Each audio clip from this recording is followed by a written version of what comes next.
I am audible and my screen is visible with the PPT. If you can just confirm on the chat box, I would be able to get that.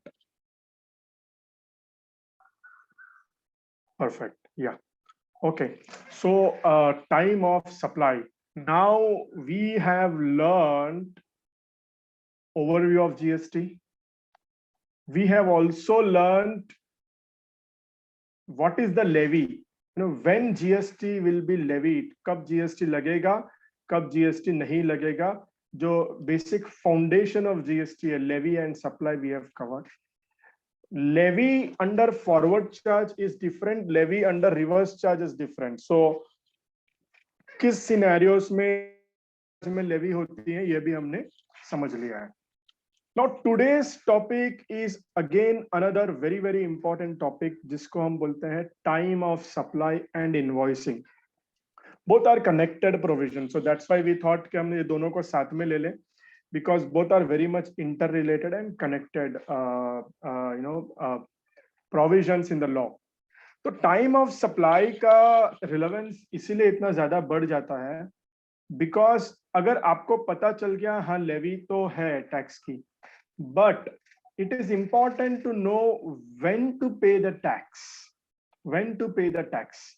Now, unless you know when to pay the tax, you may early pay the tax or you may pay the tax late. Early payment is not a problem as far as the cost from department is concerned. Obviously, you can have your own internal opportunity cost in the form of interest. लेकिन अगर आप tax late pay करते हो, तो the problem is that you need to pay interest, and nobody wants to pay interest. कोई नहीं चाहेगा कि हम interest pay करें tax में. इनफैक्ट कुछ कंपनीज में तो रूल होता है कि अगर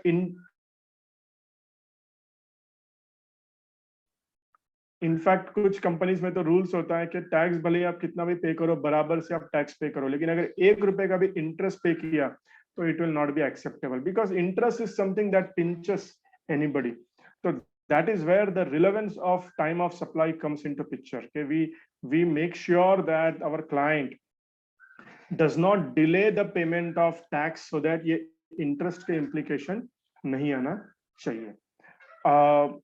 Now, when it comes to time of supply, so let me tell you पहले how it was there in the context of central excise and service tax. तो central excise में जैसे हमने बोला था कि मैन्युफैक्चर के ऊपर लेवी था और जो टैक्स कलेक्शन होता था वो बाद में होता था.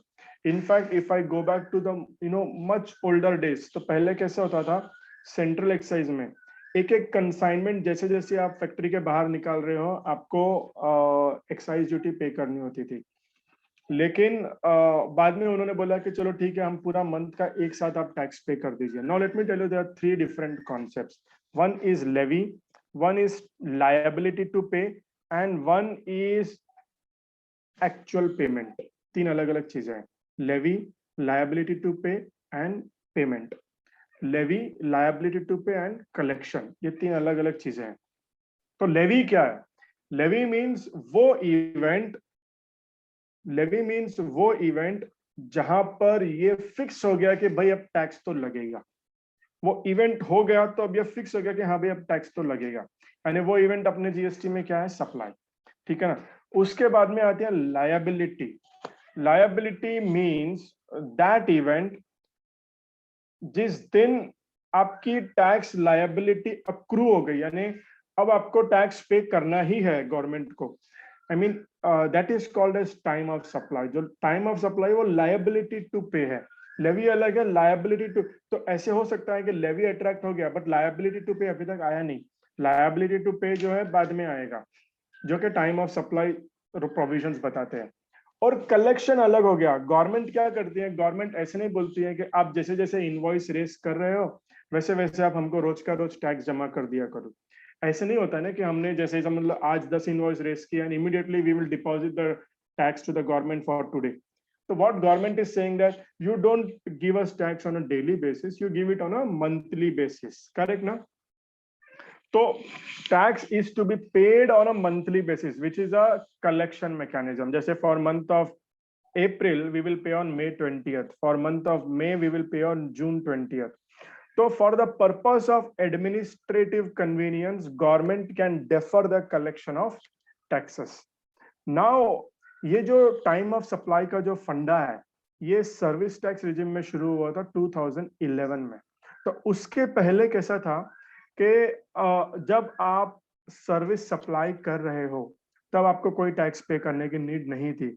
When you receive the money from the customer, उसी टाइम पर आपको सर्विस टैक्स पे करना पड़ता था. It was such a simple law, such a good law, and such a, I would say, taxpayer friendly law, कि जहां पर लेट अस से आज अगर मैंने सर्विस प्रोवाइड की है लेकिन मुझे कस्टमर से पैसा अभी आया नहीं है, मुझे कस्टमर से पैसा 3 महीने बाद आया है, तो मुझे टैक्स आज नहीं पे करना है, मुझे टैक्स 3 महीने बाद पे करना है जब मुझे मेरे कस्टमर से पैसा आएगा.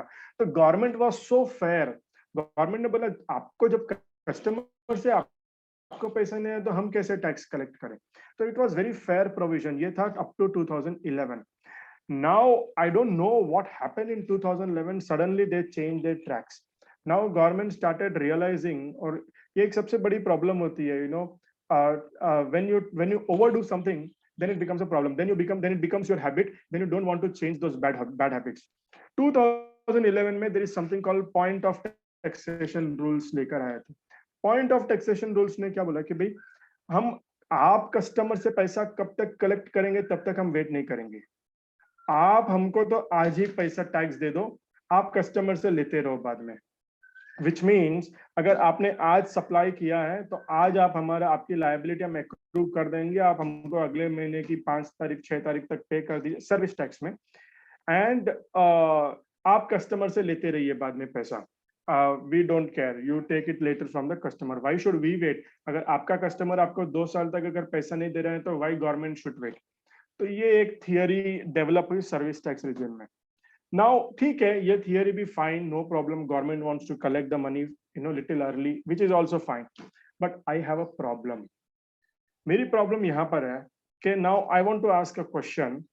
लेट अस से आज हमने कुछ सप्लाई किया है और ये जो हमने सप्लाई किया है इसका पैसा हमको कस्टमर से 2 साल हो गए, और गवर्नमेंट ने बोला कि चलो आज आपने सप्लाई किया, आज आप टैक्स भर दो. हमने टैक्स भर दिया, ठीक है ना.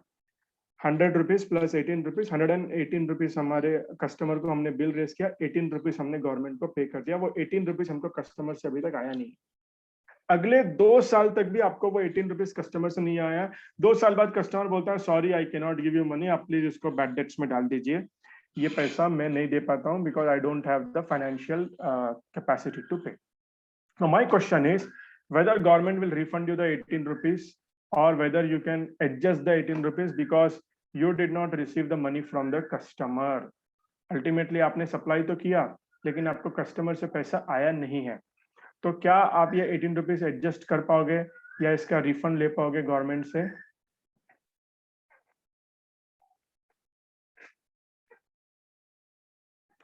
Correct. So this is where what is the law is unfair.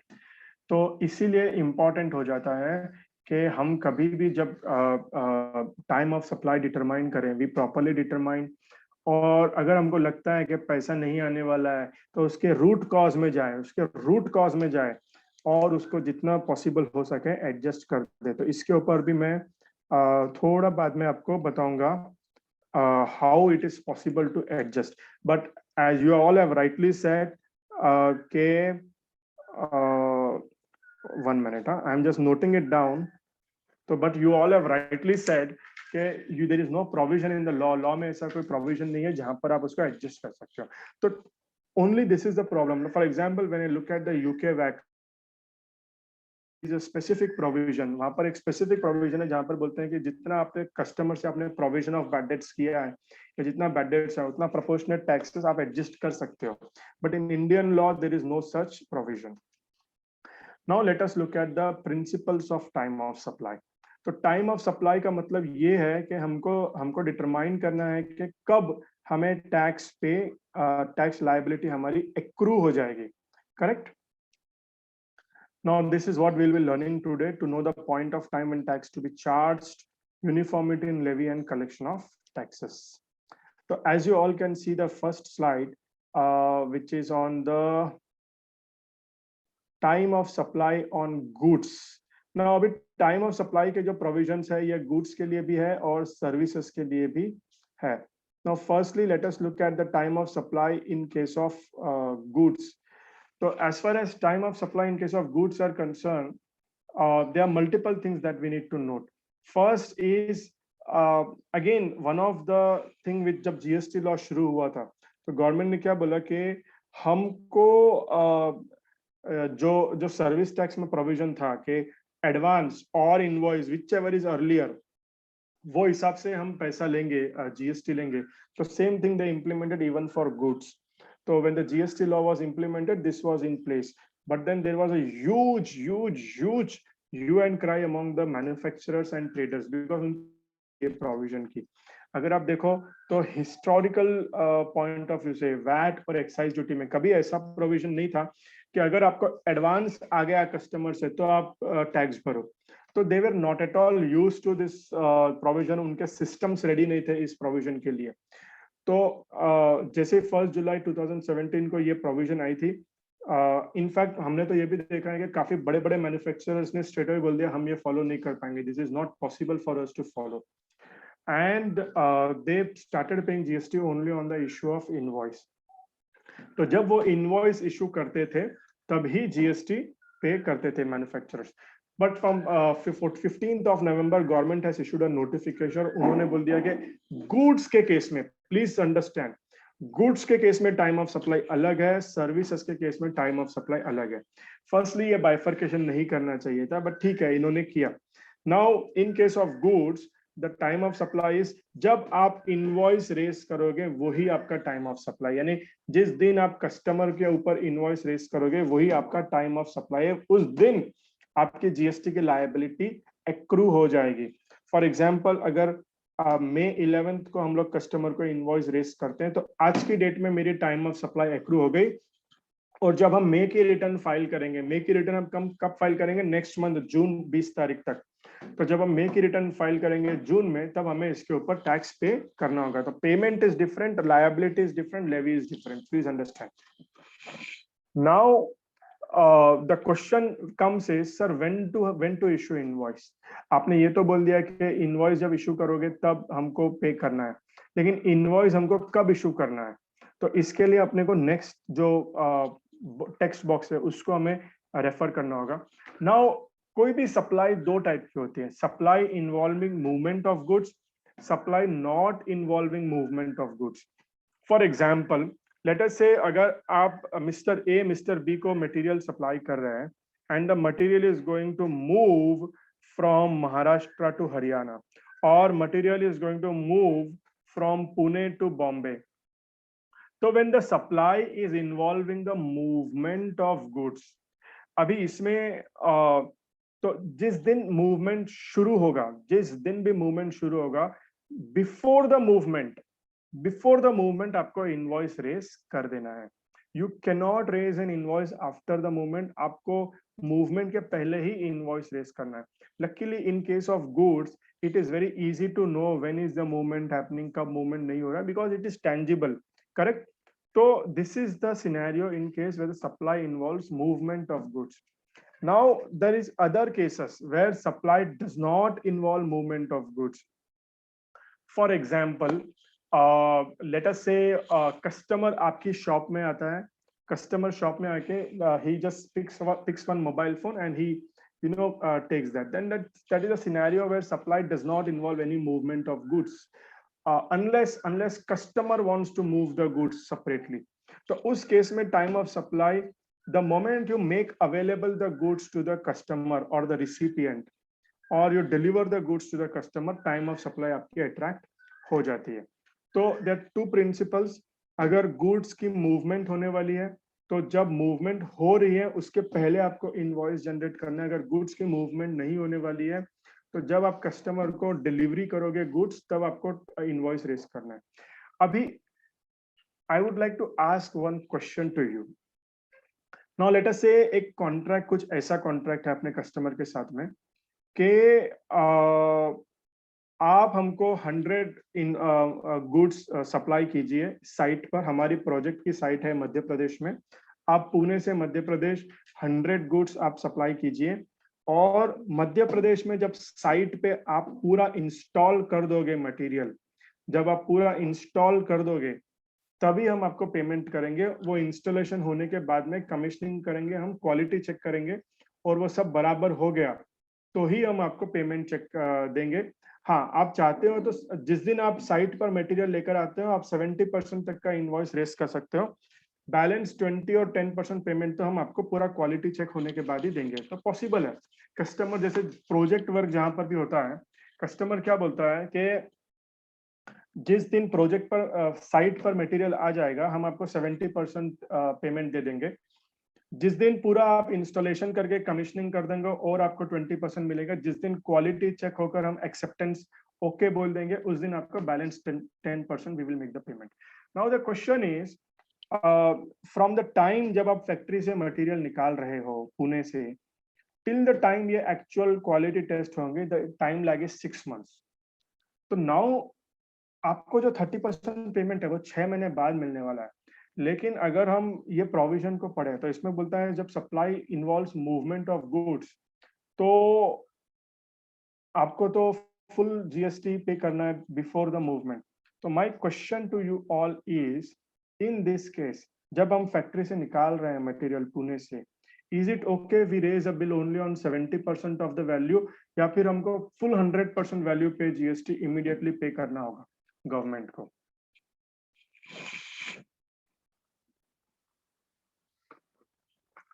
Please answer in the chat box. I have given my example, correct? Okay. So almost everybody is saying that nothing doing, sir, because this is a supply which involve movement of goods. Hence, you need to pay full value 100% GST. But it is such a big loss to the supplier. आप note कीजिए, मुझे आज government को 100 rupees पे GST भरना है, जिसका मुझे पैसा 6 months बाद कस्टमर से मिलेगा। Let me tell you, answer is reverse. You can pay GST only on 70 rupees and you can defer the GST liability for 30 rupees. Very, very important point. तो ये आप समझिए यहाँ पर। तो there are two things important. Supply involving movement is one, but जो second scenario है, इसमें क्या होता है, कस्टमर बोलता है कि it is a scenario where making available the goods to the customer। जो हमारा कस्टमर के साथ में कॉन्ट्रैक्ट है वो ऑल इंक्लूसिव कॉन्ट्रैक्ट है, supply plus installation plus commissioning plus testing plus quality check. तो जब ये ऑल इंक्लूसिव बंडल्ड कॉन्ट्रैक्ट है कस्टमर के साथ में, we cannot say that the supply is completed जब आपने फैक्ट्री गेट से मटेरियल निकाला, तो इट इज नॉट करेक्ट। तो आपको क्या करना होगा इस सिनेरियो में, you need to pay GST, और इनवॉइस जो आप रेस करोगे सिर्फ 70% की वैल्यू की इनवॉइस आप रेस कर सकते हो स्टार्टिंग में, और बैलेंस 20% 10% एज एंड व्हेन आपकी सिनेरियोस होती रहेंगी तब आप पे करोगे। इसका एक अलग कॉन्सेप्ट है, continuous supply of goods and continuous supply of services, जो हम अलग से समझेंगे। But for the time being what I am trying to say, अच्छा let me tell you one more example. A scenario where the customer says that you need to completely make the goods available at the site, तभी हम आपको payment देंगे। जो contract है customer के साथ में, पूरा मटेरियल साइट पर अवेलेबल करवाने का कॉन्ट्रैक्ट है, और उसमें सिर्फ एक मटेरियल पुणे से मध्य प्रदेश नहीं जाएगा, कुछ इंपोर्टेड मटेरियल आएगा, कुछ हरियाणा से मटेरियल आएगा, कुछ साउथ से मटेरियल आएगा। तो पूरा जब आएगा कंप्लीटली उसको इंस्टॉलेशन करना है, तब हमारा कॉन्ट्रैक्ट कंप्लीट होगा। ऐसे अगर कस्टमर बोलता है, उस सिनेरियो में भी we can take a call that this contract is not merely for supply of goods or movement of goods. This is a to make the goods available to the recipient. So we can surely take a call कि in this case the time of supply will be जब हम goods actually customer को available करेंगे। But these are the project related transaction। जो general transactions होते हैं, simple transactions होते हैं, उन केस में it is very clear कि movement के पहले ही आपको invoice raise करना है। Now the important question is, कुछ केसेस में हम लोग ये भी देखते हैं कि मूवमेंट शुरू हो गया लेकिन इनवॉइस रेज नहीं हुआ, तो what is the risk?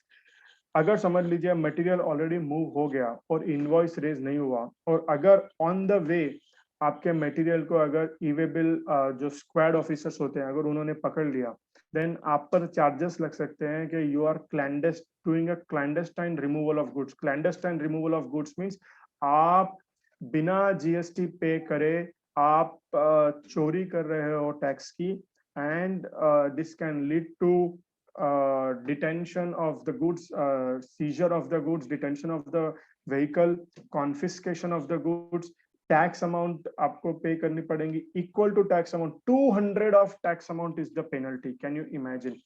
200 of the tax amount is penalty, and if you are not coming forward to make the, then it goes as high as 50% of the value of goods. तो the penalty provisions are very very high. तो इसकी जो sensitivity है, जो consequences है, वो बहुत high है। क्या होता है प्रैक्टिकली अगर समझिए कोई पर्सन है who is a genuine tax payer, but he just missed, उन्होंने मिस कर दिया इनवॉइस रेज करना एंड मटेरियल निकल गया, बट अगर वो मटेरियल कैच हो गया, देन आपकी जेन्युइननेस प्रूव करना बहुत डिफिकल्ट हो जाता है, क्योंकि आपने इनवॉइस रेज नहीं किया।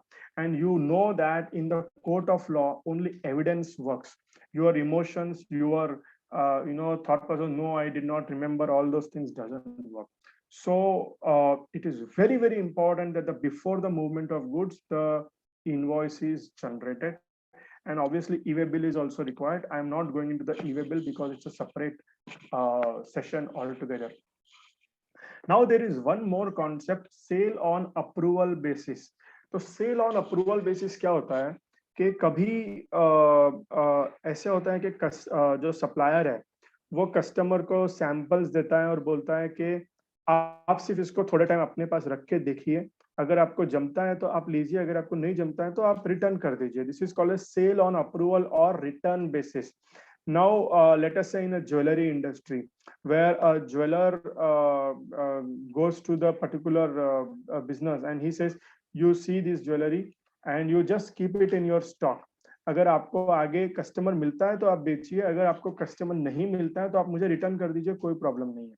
तो इस सिनेरियो में क्या होता है कि एक्चुअल सेल हुई नहीं है, सेल इज कंडीशनल सेल, कि अगर वो आगे कस्टमर किसी कस्टमर को बेच पाएंगे तो ही वो सेल होंगे, अगर मेरा कस्टमर आगे कस्टमर को नहीं बेच पाएंगे, it will not be treated as a cell.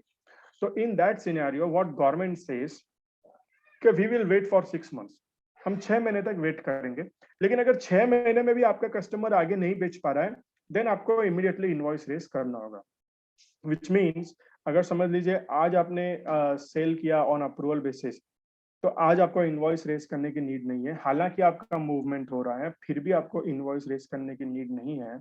आप डिलीवरी चलान पर मटेरियल को निकाल सकते हैं, and in the course next 1 month 2 months 3 months में जब कभी आपका कस्टमर अल्टीमेट सेल करता है, उस दिन आप इनवॉइस रेस कीजिए अपने कस्टमर के ऊपर। जिस दिन आपका कस्टमर उसके कस्टमर को सेल करेगा, उस दिन आप अपने कस्टमर पर से इनवॉइस रेस कीजिए, या फिर जिस दिन आपका कस्टमर बोलता है ठीक है आप रेस कर दीजिए इनवॉइस, उस दिन आप रेस कर सकते हैं इनवॉइस। लेकिन इसका मैक्सिमम विंडो है 6 मंथ। 6 मंथ्स तक भी अगर आपका कस्टमर नहीं बोलता है इनवॉइस रेस करने, then government says, then on 6th month, you know that 181st day, immediately the time of supply will attract, आपको इनवॉइस रेस करना पड़ेगा। और जैसे आप इनवॉइस रेस करते हो, टाइम ऑफ सप्लाई अट्रैक्ट हो जाता है। ये बहुत इंपॉर्टेंट पॉइंट है, जैसे ही आप इनवॉइस रेस करते हो, टाइम ऑफ सप्लाई अट्रैक्ट हो जाता है। फॉर एग्जाम्पल, लेट अस से 31st मार्च को मैंने इनवॉइस रेस कर दिया कस्टमर के ऊपर, लेकिन एक्चुअल मूवमेंट तो हुआ ही नहीं, एक्चुअल मूवमेंट तो 10 अप्रैल को हुआ है। तो माय क्वेश्चन इज, इसकी टाइम ऑफ सप्लाई अट्रैक्ट कब होगी? 31st मार्च को होगी या 10th अप्रैल को होगी? Because you will always say but sir physical movement तो 10th अप्रैल को हुआ। What government says is which ever is earlier, please understand. तो जब जो टाइम ऑफ सप्लाई के जो प्रोविजंस है, ये मैक्सिमम टाइम बताता है, मैक्सिमम टाइम कब तक आपको इनवॉइस रेस करना है। कहीं पर ऐसा रेस्ट्रिक्शन नहीं है कि आप पहले रेस करो तो कोई प्रॉब्लम है। तो बिकॉज गवर्नमेंट को तो पैसा जल्दी मिल रहा है, राइट? तो government don't have any problem. अगर आप पहले, कुछ क्लाइंट्स हमको कॉल करके पूछते हैं, सर मेरा एक्चुअल सप्लाई तो अप्रैल में होने वाला है, लेकिन मैं अभी इनवॉइस रेज कर दूं तो चलेगा क्या? जीएसटी में कोई प्रॉब्लम आएगा? हम बोलते कोई प्रॉब्लम नहीं है। क्या प्रॉब्लम है? अगर आप जल्दी इनवॉइस रेज कर रहे हो तो आप जल्दी टैक्स पे करोगे गवर्नमेंट को, तो जल्दी टैक्स के लिए गवर्नमेंट को कोई प्रॉब्लम नहीं है। तो बट लेकिन अगर आपने इनवॉइस रेज कर दिया तो आपको टैक्स इमीडिएट पे करना होगा। Then you can not say no no no, supply तो नेक्स्ट मंथ में हुआ, all those things you can not argue. ठीक है, now coming to the next slide, very important aspect. So this is the same thing, I think इसका एक example हमने दिया है सेल ऑन अप्रूवल बेसिस का। For example let us say acceptance communicated within 6 months of removal. 1 February 2018 को material remove हुआ है and invoice issue हुआ है 25 February 2018 को, और कस्टमर ने एक्सेप्ट किया है 15 February 2018 को, और उसने पेमेंट हमको दे दिया 25 February 2018 को। टाइम ऑफ सप्लाई कब अट्रैक्ट हो गया? 15 February, बिकॉज मैंने क्या बोला, एज सुन एज आपका कस्टमर ने एक्सेप्ट कर लिया, आपकी टाइम ऑफ सप्लाई अट्रैक्ट हो जाती है। लेट अस से अगर कस्टमर 6 महीने तक एक्सेप्ट ही नहीं करता है तो क्या होगा? 1 October को अगर आपने मटेरियल रिमूव किया है और 15 मई 2018 यानी आफ्टर 6 months आप इनवॉइस रेस कर रहे हो, और कस्टमर ने भी मेरे हिसाब से आफ्टर 6 months से उसको एक्सेप्टेंस दिया है, और आपको पेमेंट 18 अप्रैल को कस्टमर ने दे दिया था। लेकिन इसका टाइम ऑफ सप्लाई 1 अप्रैल 2018 को हिट हो जाएगा, बिकॉज जैसे ही government will wait maximum for 6 months, तो जैसे 6 months कंप्लीट हुए आपको इमीडिएटली टैक्स पे करना होता है।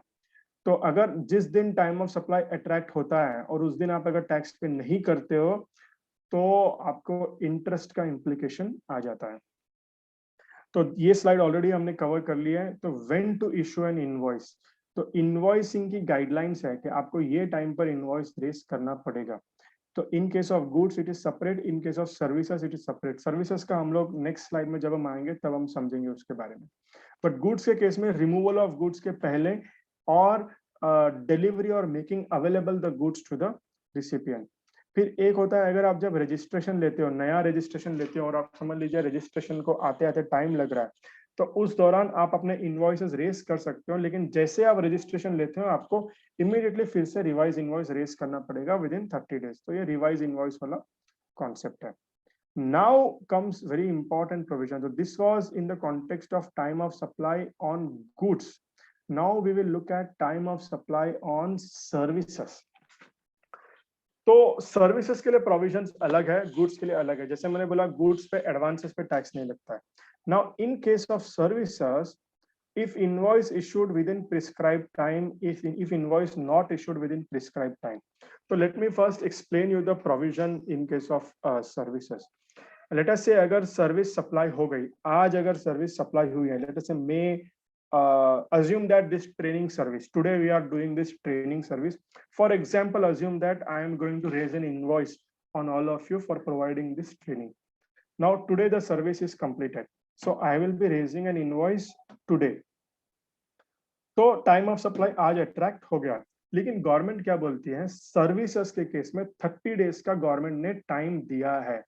यानी आपने अगर सर्विस आज प्रोवाइड की है तो आप 30 days बाद भी इनवॉइस रेस कर सकते हो। यानी आप up to 30, within 30 days आपको इनवॉइस रेस कर देना चाहिए। बियॉन्ड 30 days अगर आपने रेस किया तो आपकी ओरिजिनल डेट पर टाइम ऑफ सप्लाई चला जाएगा, लेकिन अगर विद इन 30 days अगर आपने कर दिया तो we will accept, there is no problem. So for example, now let me just ask you a question.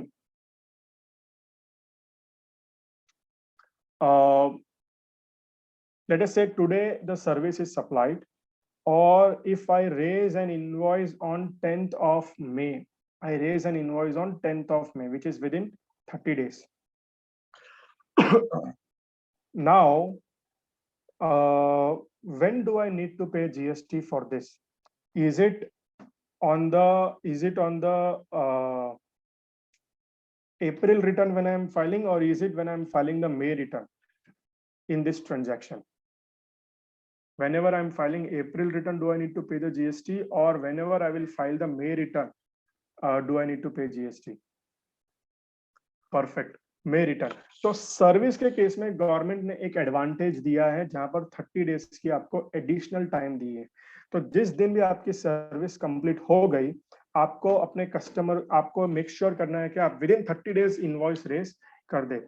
अगर समझ लीजिए within 30 days invoice raise नहीं करते हैं, लेट अस से सेम एग्जांपल, 11 मई को आपने सर्विस सप्लाई की, लेट अस से I have raised invoice on 15th June after 30 days. 15th जून को मैंने इनवॉइस रेज किया है आफ्टर 30 डेज। तो इसका टाइम ऑफ सप्लाई कब अट्रैक्ट होगा? 15th जून को होगा टाइम ऑफ सप्लाई अट्रैक्ट, या 31st डे को होगा 11th जून को? 31st डे नहीं होगा, प्लीज अंडरस्टैंड, 31st डे नहीं होगा।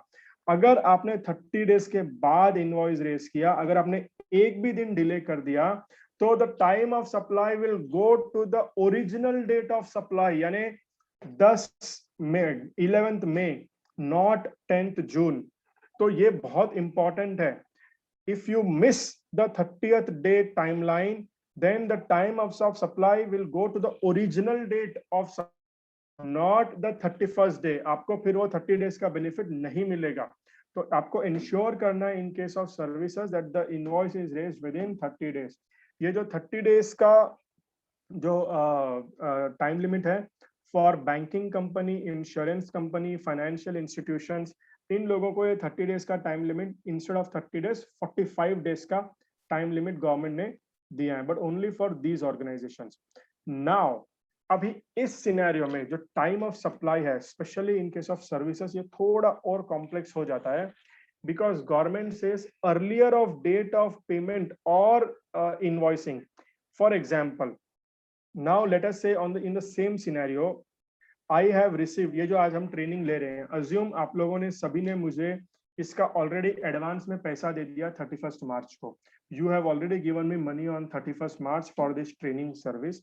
The training is happening today, 11 मई को ट्रेनिंग हो रही है, और इसका इनवॉइस मैं रेस करूंगा 15 जून को, ठीक है ना। Now advance you have paid me on 31st March, service I am delivering on 11th May, I will be raising invoice on 15th June. Please tell me time of supply कब होगा इसका? In this facts it is 31st March. तो एक चीज हमको additional समझनी होगी कि in case of services the time of supply is receipt of money और raising of invoice, whichever is earlier, whichever is earlier। Please understand, ये goods में ऐसा नहीं है। गुड्स में ऐसा वो लेकर आए थे, बट बाद में उन्होंने लॉ को चेंज कर दिया नवंबर 15 2017 से। But as far as services are concern, अगर आपको एडवांस आ गया तो आपको इमीडिएटली टैक्स पे करना है। Now this is something I would say greedy law. Greedy law यानी एक लालचीपन दिख के आता है ये प्रोविजन में कि गवर्नमेंट वांट्स कि जितना जल्दी हो सके मैं टैक्स ले लूं टैक्स पेयर से। आई डोंट वांट टू, अरे आपके कस्टमर ने आपको पैसा दे दिया, तो then why should I wait for you to raise invoice? आप तो 2 साल तक इनवॉइस नहीं रेज करोगे, ऐसा थोड़ी ना चलेगा। तो इसीलिए गवर्नमेंट क्या बोलती है कि अगर आपको आपके कस्टमर ने एडवांस में पैसा दे दिया, तो वो दिन, जिस दिन आपको पैसा आ गया एडवांस में, आपके बैंक अकाउंट में जिस दिन पैसा क्रेडिट हो गया एडवांस, उस दिन टाइम ऑफ सप्लाई अट्रैक्ट हो जाएगा। तो प्लीज अंडरस्टैंड, एडवांस आया तो जिस दिन एडवांस आया उस दिन टाइम ऑफ सप्लाई अट्रैक्ट हो गया। अगर आपने इनवॉइस रेस किया तो जिस दिन आपने इनवॉइस रेस किया उस दिन टाइम ऑफ सप्लाई अट्रैक्ट हो जाएगा, प्रोवाइडेड आपने इनवॉइस 30 डेज के अंदर रेस कर दिया। लेकिन अगर आपने इनवॉइस रेस बियॉन्ड 30 डेज किया, तो जिस दिन आपने सर्विस प्रोवाइड की उस दिन आपका टाइम ऑफ सप्लाई अट्रैक्ट हो जाएगा। इसके कुछ एग्जांपल्स है जिससे हम लोग इसको और थोड़ा डिटेल में समझेंगे। आई hope this concept of time of supply in case of services is clear. Now इसमें एक ही इंपॉर्टेंट पॉइंट अपने को समझना होगा, जहां पर गवर्नमेंट एक अप टू 1000 रुपीज का रिलैक्सेशन दे रही है। तो गवर्नमेंट क्या बोलती है कि लेट अस से अगर आपने इनवॉइस रेस किया 1 लाख का, 1 लाख का आपने इनवॉइस रेस किया, लेकिन आपके कस्टमर ने गुड्स के ऊपर अगर एडवांस आया तो टैक्स पे करने की नीड नहीं है, सिर्फ सर्विसेज के केस में ही एडवांस पे टैक्स पे करने की नीड है। प्लीज अंडरस्टैंड, ये डिफरेंशिएटिंग फैक्टर गवर्नमेंट ने किया है। गुड्स के लिए जरूरत नहीं है, सर्विसेज के लिए चाहिए। If part payment is received then you need to pay only on the part. Very good question.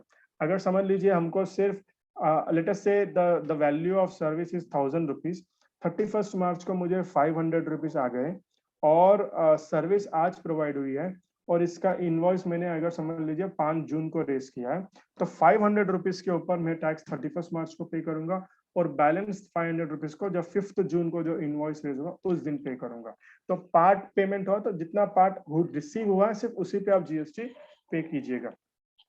ठीक है, नाउ अप टू 1000 रुपीज का एक एडवांटेज या आपको रिलैक्सेशन गवर्नमेंट दे रही है, जहां पर गवर्नमेंट बोलती है कि लेट अस से अगर आपने इनवॉइस 1 लाख का कर दिया रेस और कस्टमर ने गलती से आपको 1,05,000 रुपए दे दिया, तो वो 500 रुपए जो आपको एक्स्ट्रा मिले हैं, एक्स्ट्रा जो 500 रुपए मिले हैं उस पर आप मत पे कीजिए जीएसटी। नेक्स्ट मंथ आप जब इनवॉइस रेस करोगे तब उसको आप एडजस्ट कर लेना। ये स्पेशली टेलीकम्युनिकेशन इंडस्ट्री के लिए लेकर आए थे ये रूल, बिकॉज टेलीकम्युनिकेशन इंडस्ट्री में बहुत बार क्या होता है कि लेट अस से अगर इन बिल वो रेस करते हैं 553 रुपीज का, अगर एयरटेल ने बिल रेस किया तो कुछ कस्टमर्स ऐसे होते हैं जो बोलते हैं अरे यार चलो 1000 रुपए डाल दो, 1000 रुपए पे कर दें, नेक्स्ट मंथ के बिल में से एडजस्ट हो जाएगा, ये कौन एवरी मंथ पे करते रहेंगे। तो अब क्या हो गया, इनवॉइस कितने का था 555, लेकिन कस्टमर ने कितना पेमेंट दिया 1000, इसका मतलब कस्टमर ने कितना एक्स्ट्रा दिया 455 एक्स्ट्रा पेमेंट दिया। तो अगर स्ट्रिक्टली हम ये अगर रूल देखें तो वो जो 455 है वो एयरटेल के लिए एडवांस है, तो उस पे एडवांस पे एयरटेल को जीएसटी पे करना चाहिए। लेकिन ये कैलकुलेट करना इतना मुश्किल हो रहा था टेलीकम्युनिकेशन इंडस्ट्री के लिए, तो इन्होंने गवर्नमेंट को रिप्रेजेंट किया कि ये हमको बहुत मुश्किल हो रहा है कैलकुलेशन करना में, क्योंकि it is not possible to understand कब कौन कस्टमर एडवांस देता है। तो अब अप टू 1000 रुपीज अगर कोई एडवांस देता है उसका रिलैक्सेशन कर दी, तो इस सिनेरियो में जो 455 रुपीज 45 रुपीज जो एडवांस मिला है एयरटेल को, तो उस पे एयरटेल अभी एडवांस पे टैक्स नहीं पे करेंगे। नेक्स्ट मंथ जब वो इनवॉइस रेस करेंगे that time they will pay the tax. So up to 1000 rupees this relaxation is there, mainly keeping in mind the telecommunication industry. ठीक है ना? Let us look at some illustrations to understand this concept much better. Let us say invoice is raised before completion of service, यानी service complete होने के पहले invoice raise कर दिया 10 मार्च को, और सर्विस कंप्लीट कब हुई 20 मार्च को, यानी 20 मार्च को रेस करना चाहिए था, 10 मार्च को ही रेस कर दिया। पेमेंट आया हमको 26 मार्च को और पेमेंट बैंक अकाउंट में क्रेडिट हो गया 30 मार्च को। तो टाइम ऑफ सप्लाई हमारा कब अट्रैक्ट हो जाएगा, 10 मार्च को टाइम ऑफ सप्लाई अट्रैक्ट हो जाएगा, करेक्ट?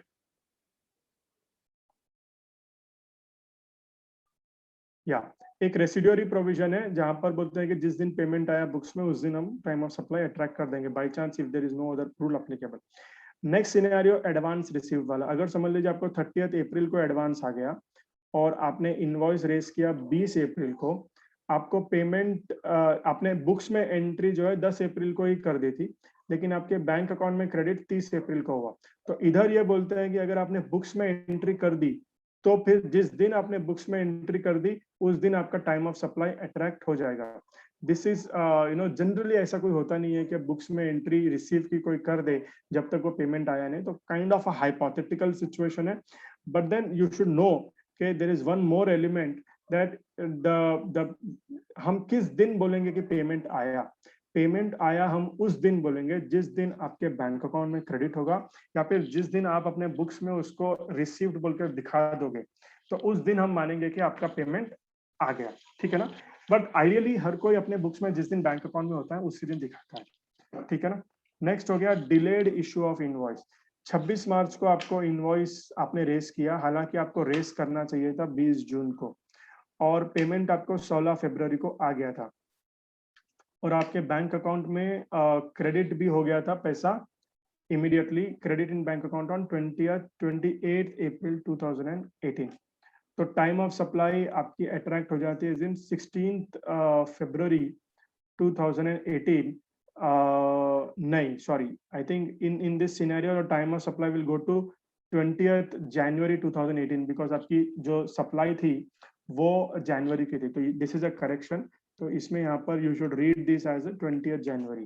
ठीक है ना? बिकॉज आपने इनवॉइस 30 डेज बाद में रेस किया, तो अगर आपने इनवॉइस 30 डेज बाद रेस किया तो it will go to the original date, correct? ये एग्जाम्पल था पार्ट पेमेंट का। किसी ने पूछा था ना, अगर पार्ट हमको पेमेंट आता है 40% एडवांस आया और 60% बाद में आया, तो उसका जितना एडवांस आया उस पर आप पहले पे कर दीजिए और जितना बैलेंस है उसका बाद में पे कीजिए। तो I hope this illustrations are very clear for you to understand the concept of time of supply. अभी देखो एक और बहुत ही इंपॉर्टेंट कॉन्सेप्ट है continuous supply of continuous supply. अभी कंटिन्यूअस सप्लाई क्या होता है? फॉर एग्जांपल लेट अस से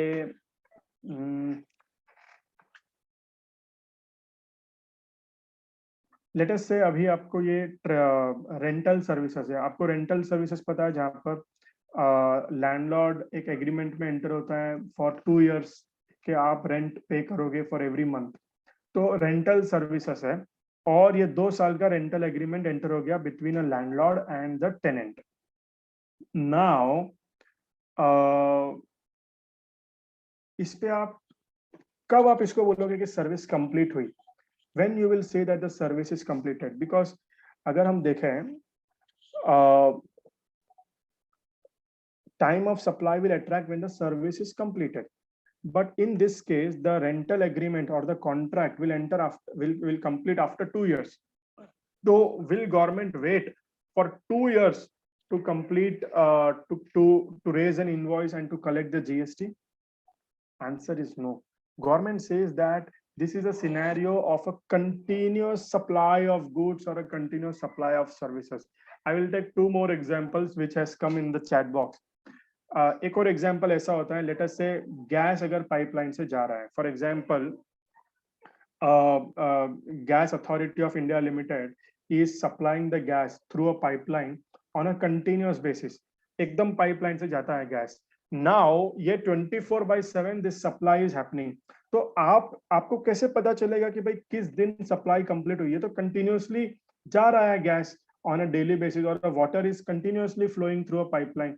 तो हाउ विल यू डिटरमाइन कि भाई टाइम ऑफ सप्लाई कब रहेगा और कब मैं टैक्स पे करूं? एक और example let us take it construction industry. अभी कंस्ट्रक्शन इंडस्ट्री में क्या होता है कि बिल्डर जिस दिन कंस्ट्रक्शन शुरू करता है, और लेट अस से आपने कोई फ्लैट खरीदा, और वो फ्लैट अल्टीमेटली कंस्ट्रक्ट होते होते 2 से 3 साल लग जाएंगे।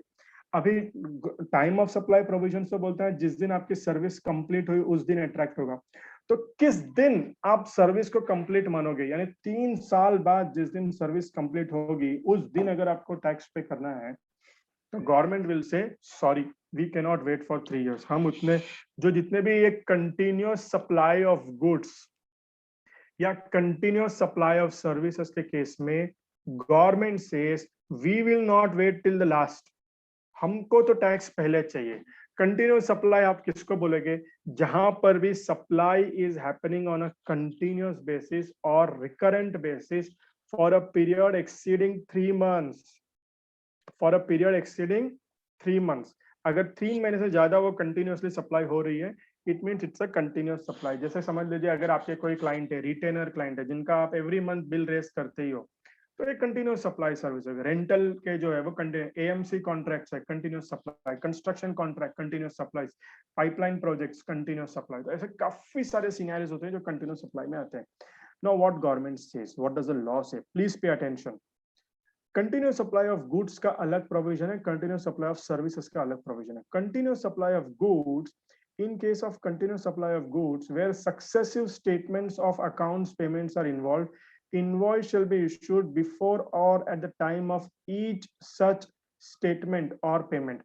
बहुत बार क्या होता है, let us say this gas pipeline वाला प्रोजेक्ट, हालांकि ये गैस कंटिन्यूस सप्लाई कर रहे हैं, लेकिन आपको स्टेटमेंट आता है कुछ monthly once, correct? There is possibility that you will get a statement on a monthly basis.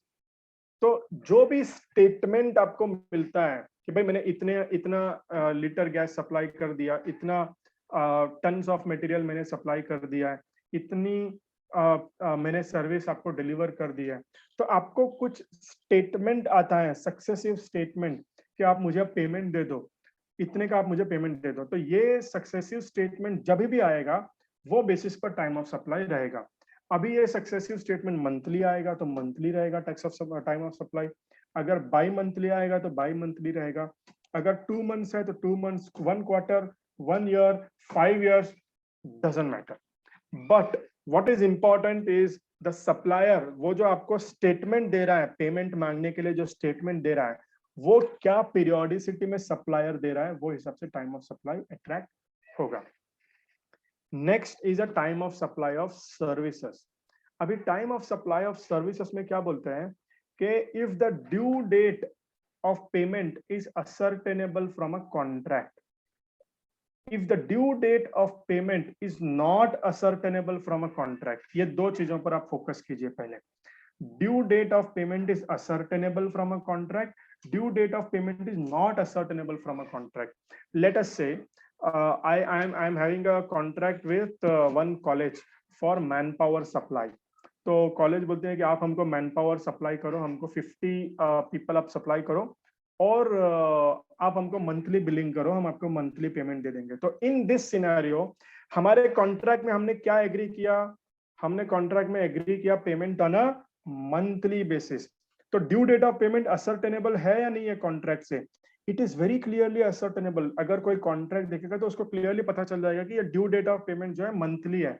तो उस सिनेरियो में आपको मंथली बिल रेस करना है, मंथली आपका टाइम ऑफ सप्लाई अट्रैक्ट हो जाएगा। लेट अस से सेम कॉन्ट्रैक्ट अगर हम एंटर करते हैं कि नहीं we will raise quarterly billing, तो नो प्रॉब्लम, गवर्नमेंट फिर ऐसे नहीं बोलेगा कि नहीं नहीं आप मंथली टैक्स पे करो। अगर आपने डिसाइड किया कि आपको क्वार्टरली बिल रेस करना है मैन पावर सप्लाई का, then time of supply also will take as per quarter. No we will raise a yearly billing, no problem. तो it means you can decide आपका internal contract आपके customer के साथ में क्या है। तो जब आप time of supply, continuous supply of services के लिए देखते हो, इट इज वेरी इंपॉर्टेंट कि आप कस्टमर के कॉन्ट्रैक्ट स्टडी करें, उसमें जो पेमेंट टर्म्स के जो क्लॉजेस है वो स्टडी करें, और फिर आप डिसाइड करें कि ये बराबर पे कर रहे हैं टाइम पर या डिले पेमेंट हो रहा है। बिकॉज अगर ड्यू डेट असर्टेनेबल है तो जो भी आपके कॉन्ट्रैक्ट में है गवर्नमेंट को एक्सेप्टेबल है। Whatever is there in your contract, government says we are okay. Next, अगर ड्यू डेट असर्टेनेबल नहीं है, ऐसी सिचुएशन मैंने तो अभी तक देखी नहीं है, बट अगर ऐसी कोई सिचुएशन है कि भाई पूरा कॉन्ट्रैक्ट सब बन गया लेकिन कॉन्ट्रैक्ट में यही नहीं डाला कि पेमेंट कब आप करोगे मुझे, तो अगर ऐसी कोई सिचुएशन आती है तो फिर गवर्नमेंट बोलते हैं जिस दिन भी आपको पैसा आया उस दिन हम टाइम ऑफ सप्लाई अट्रैक्ट करेंगे। अभी ऐसी एक टैक्स प्लानिंग हमने दो पार्टीज के बीच में देखी थी, उन दोनों के बीच में ट्रस्ट बहुत अच्छा था। both were kind of related party and they were having a very good trust on each other। तो उन्होंने क्या किया, एग्रीमेंट जब एंटर किया तो उन्होंने ड्यू डेट डाली नहीं पेमेंट की एग्रीमेंट में, बोले नहीं हम नहीं डालेंगे ड्यू डेट ऑफ पेमेंट। तो उससे क्या हो गया, इन्होंने इनडायरेक्टली इन्होंने ये पूरे टाइम ऑफ सप्लाई को रिसीट बेसिस में कन्वर्ट कर दिया, जहां पर जैसे ही रिसीट होगी तभी हम जीएसटी भरेंगे, रिसीट नहीं हुई तो जीएसटी नहीं भरेंगे। तो आपका पूरा टैक्सेशन जो 2011 के जो पहले जो सिनेरियो था रिसीट बेसिस उसमें कन्वर्ट हो गया। तो कुछ केसेस में ऐसी टैक्स प्लानिंग पॉसिबल है, जैसे हमने भी एक पर्टिकुलर क्लाइंट के लिए ऐसी वाली टैक्स प्लानिंग की थी जहां पर दे वर हैविंग अ डाउट कि ये कस्टमर पैसा नहीं देगा और ये शायद बैड डेट्स में जाने वाला है, इससे हमारा जीएसटी का नुकसान हो जाएगा। तो ऐसी टैक्स प्लानिंग हमने, इसको बोलते हैं एग्रीमेंट स्ट्रक्चरिंग या transaction restructuring. Now next is payment link to an event. अभी ये थर्ड सिनेरियो, ये अलग ही सिनेरियो जहां पर कोई इवेंट आप डिसाइड करते हो कि भाई ये इवेंट जिस दिन होगा उसी दिन मैं आपको पेमेंट करूंगा, ये इवेंट नहीं हुआ तो पेमेंट नहीं करूंगा। क्योंकि कुछ ऐसे ट्रांजैक्शंस होते हैं जहां पर आप ड्यू डेट असर्टेन कर ही नहीं सकते, आप इवेंट बेस्ड बिलिंग कर सकते हैं। फॉर एग्जांपल कंस्ट्रक्शन सेक्टर में अगर कोई बिल्डर बोल दे कि आप एवरी क्वार्टर में बिल रेस करूंगा और आप पैसा दो, तो do you think the customer will be saying okay? Customer will say no. Customer बोलेगा आप जैसे जैसे कंप्लीट कर रहे हो वैसे वैसे आप बिल रेस करो। तो जैसे हमने फ्लैट बुक किया 10% हम दे देंगे आपको, जैसे आपने ग्राउंड फ्लोर का प्लिंथ पूरा बना दिया और 10% दे देंगे, जैसे आपका थर्ड फ्लोर का प्लिंथ रेडी हो गया, आपका फाउंडेशन हो गया और 20% दे देंगे, फिफ्थ फ्लोर जब कंप्लीट हुआ और 20% हम दे देंगे, जब आपका कंप्लीट बिल्डिंग बन जाएंगी तो और 20% दे देंगे आपको। और जिस दिन आप हमको पोजेशन दोगे फ्लैट का, जिस the day you will give the possession to us, we will give you the last 20%। तो इसमें क्या हो गया, I can not put in my contract के मंथली दूंगा क्वार्टर दूंगा, मुझे देखना है जैसे जैसे आप कंप्लीट करोगे तो ही मैं पैसा दूंगा, अगर आपने कंप्लीट नहीं किया तो I will not give the money. तो इसीलिए the time of supply is a event based. तो भी वो इवेंट कंप्लीट होगा उस दिन टाइम ऑफ सप्लाई अट्रैक्ट होगा। तो ऐसे केसेस में it is very important for us to read the agreement. कुछ केसेस में हमने देखा है कि बिल्डर का इवेंट कंप्लीट हो गया लेकिन उन्होंने इनवॉइस रेस किया ही नहीं, हालांकि उनको कस्टमर से पैसा आ गया, या फिर उन्होंने इनवॉइस रेस किया ही नहीं और कस्टमर से पैसा भी नहीं आया, तो टाइम ऑफ सप्लाई तो इमीडिएट। जैसे बहुत बार हमारे क्लाइंट के एंगेजमेंट्स में भी होता है, लेट अस से अगर हमने क्लाइंट से कुछ असाइनमेंट लिया है जहां पर हम बोलते हैं कि जिस दिन एप्लीकेशन फाइल हो गया उस दिन हम 10% रेस करेंगे, जिस दिन आपको ये कंप्लीट हमारी टीम डिप्लॉय करके जो इम्प्लीमेंटेशन करके रिपोर्ट दे देंगी उस दिन हम आपको बैलेंस 40% रेस करेंगे, जिस दिन आपके यहाँ पर ट्रेनिंग देकर पूरा इसको हम कंप्लीटली इम्प्लीमेंट कर देंगे प्रोजेक्ट को उस दिन हम लास्ट 50% बिल रेस करेंगे। तो बहुत बार क्या होता है with in chartered accountancy fraternity भी हम फेज वाइज बिलिंग करते हैं क्लाइंट्स को, हम इवेंट्स बताते हैं कि तो ये सभी हो गए कंटिन्यूअस सप्लाई ऑफ सर्विस जहां पर लॉन्ग टर्म प्रोजेक्ट्स होते हैं, मोर देन 3 मंथ्स वाले प्रोजेक्ट होते हैं। तो इनमें 3 सिनेरियोस है। गुड्स के केस में successive statement is the only one scenario. Services के केस में if the due date contract से असर्टेनेबल है तो वो डेट, अगर ड्यू डेट कॉन्ट्रैक्ट से असर्टेनेबल नहीं है तो रिसीट बेसिस, अगर इवेंट बेस्ड ट्रांजैक्शन है तो जिस दिन वो इवेंट कंप्लीट होगा उस दिन टाइम ऑफ सप्लाई अट्रैक्ट होगा। Correct? Now see, this is one of the example which I thought I will explain you. Contract provides for successive statements. अगर आपका 1 मार्च का इनवॉइस डेट है लेकिन आपका जो सक्सेसिव स्टेटमेंट ऑफ अकाउंट है वो 5 मार्च का है, लेकिन आपको पैसा 3 मार्च को आया तो टाइम ऑफ सप्लाई अट्रैक्ट होगा 1 मार्च। वाई? कस्टम सप्लायर ने पहले ही इनवॉइस रेस कर दिया। तो आई ऑलरेडी टोल्ड यू कि अर्ली इनवॉइसिंग के लिए गवर्नमेंट को कोई प्रॉब्लम नहीं है। अगर आपने अर्ली, देखिए अगर आपने इनवॉइस रेस कर दिया, जो डे रेस करना चाहिए उसके पहले ही आपने रेस कर दिया, देन गवर्नमेंट से ओके जिस दिन आपने रेस किया we will agree, we don't have any problem if you do the early invoicing. In the next transaction 11th में आपने इनवॉइस रेस किया, आपका स्टेटमेंट हुआ 5th में, आपको पैसा आया 13 में, लेकिन जिस दिन मैंने बोला right as per statement we need to go, since the statement says 5th April the time of supply would attract as per 5th April।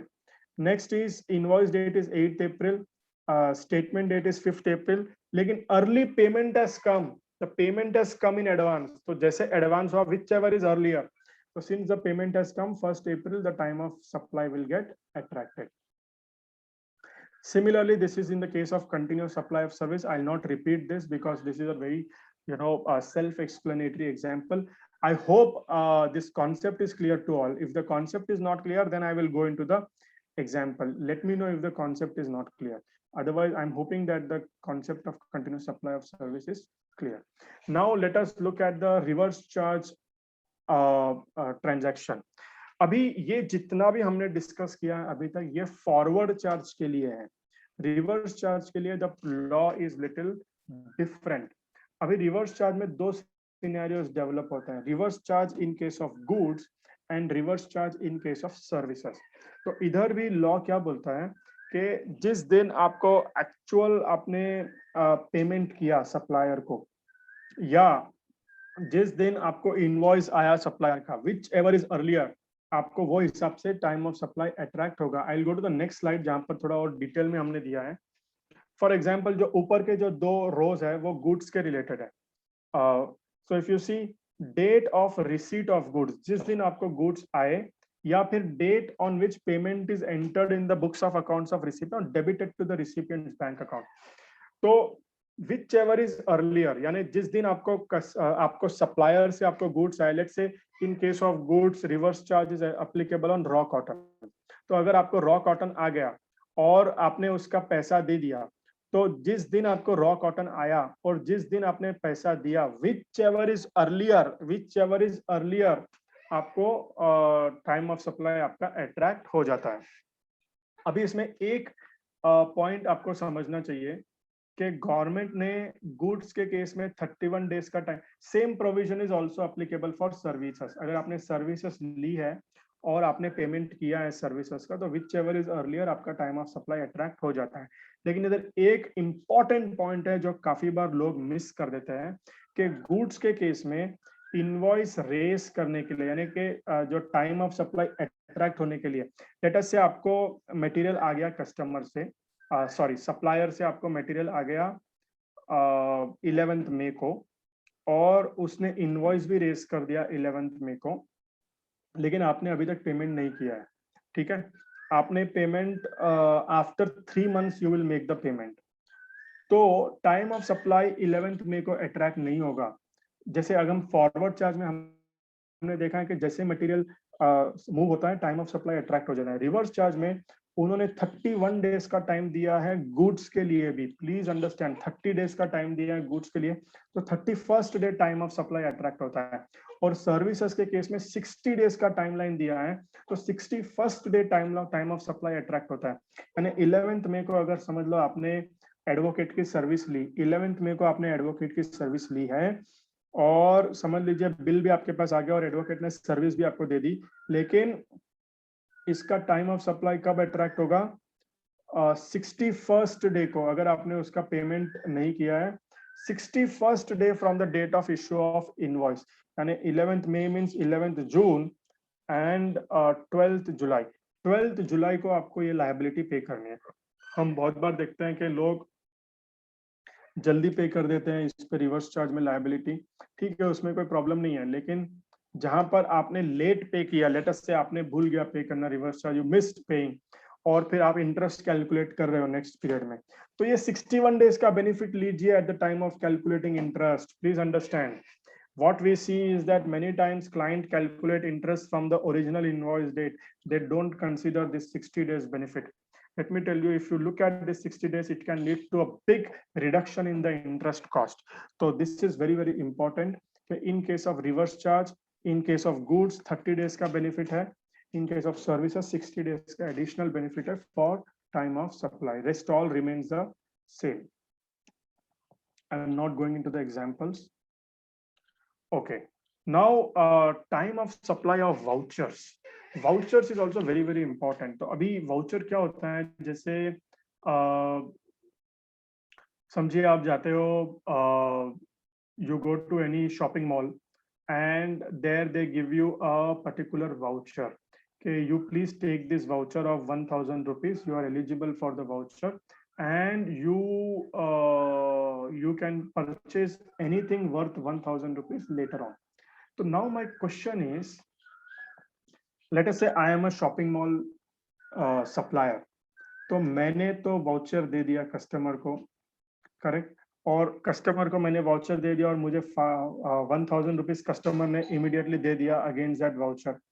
Now my question is, when is the time of supply going to be attracted? Is it today when I have received the money for the voucher, I have given the voucher, और is it any time letter?